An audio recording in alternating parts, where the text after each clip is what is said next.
During the Risorgimento, which Italy unites, and this begins much earlier, but in 1860, we begin to see a united Italy.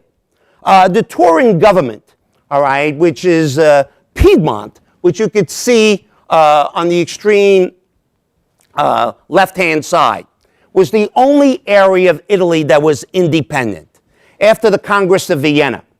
And what happens in this area is that the government of Piedmont wanted to unite Italy. It had been the dream of many people, including popes, including Machiavelli, it included Dante. There was this desire. But the difference was that the Piedmont government was using as their model France and Spain and Britain. And what they saw was that the southern part of Italy and Sicily would be colonized. And when Garibaldi led his triumphant army, what he did was he was trying to overthrow the Bourbon government that was there. The Sicilians, the Calabrians, the Neapolitans all believed that they were becoming independent. Many of them had never even heard of Italy. They believed that Italy was the name of the king's daughter. All right? So the idea that they were fighting to unite themselves under this Italian umbrella of the Piedmont government was very, very different than the reality. What we know is that there was rebellions, and these rebellions were quite severe, but they were all brutally put down. The Turin government, under General Cavone, all right, basically cut off the water supply, as many Italians lived in the mountains because they didn't want to use other lands for farming and agricultural dimension. They would sometimes descend into the valleys to do their agricultural work. When they did their agricultural work, they left old people, women, and children in the mountains. They would cut off the water supply and then rape and pillage the women and then kill the men that were remaining. Many of these southern Italians looked upon this as an outrage. And when they fought back with great fervor. And that fervor was often misinterpreted, that they were subhuman, that somehow they were criminal, they were mafia. And what is the reality of this period of time is that these were a group of people enslaved, pillaged, raped, destroyed.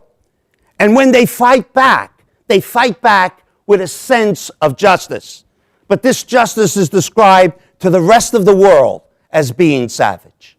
Right? One of the things that was required was 500,000 troops of northern Italy, all right, to descend into places like Naples. And anybody who looked swarthy, anybody who looked like they could be assassin, anybody who disrespected the king or the flag was shot on sight. During this time period, ultimately, the Piedmont government was able to gain control over Italy. But during this time period, they decided to use southern Italy as a colony, as I previously indicated. And in the process of doing this, they decided to change the taxes. In the south, which represented about 25% of the wealth, they increased the taxes to 40%. But that's deceptive, because what happens in the South was that only 1% of the population was able to vote.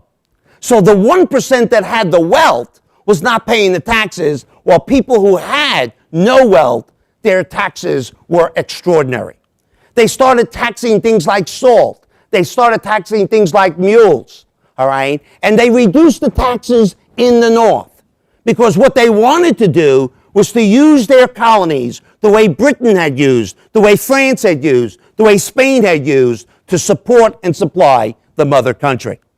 What happens here is also fascinating, because in the development of Italy, what we find is that the North decides to build railroads.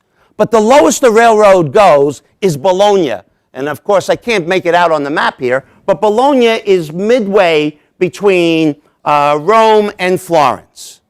All right? So in other words, there's no railroad in the South. Irrigation projects are less than 5% of the total. When they expand, all right, their industrial capacity, none of that is in the South. There is enormous amount of poverty.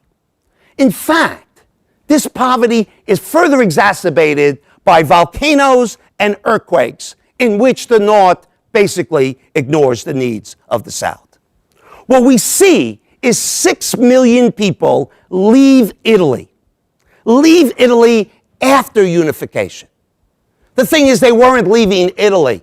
They were leaving a country that they did not believe was theirs.